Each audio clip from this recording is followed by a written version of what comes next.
Il-bini mill-ġdid ta' triq li tgħaqqad il-Marsa-Ħamrun bypass mal-Imrieħel bypass miexi pass maġġel tant li din l-arterja ewlenija se tinfetaħ mill-ġdid matul il-jum ta' Tlieta.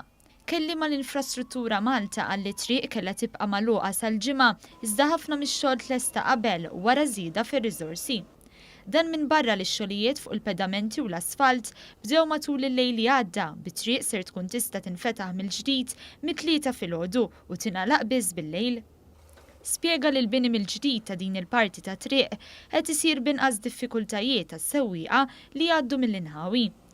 Infrastruttura Malta qalet li fil-ġimgħat li ġejjin se twettaq xogħlijiet oħra matul il-lejl sabiex tlesti l-proġett tal-Marsa-Ħamrun bypass, it-tieni fażi tal-proġett tal-Junction tal-Marsa, kif ukoll proġett ieħor imniedi aktar kmieni dan is-sajf sabiex jitjiebu l-konnessjonijiet bejn triq Għall-Domoro, triq Diċembru 13 u l-Marsa-Ħamrun bypass.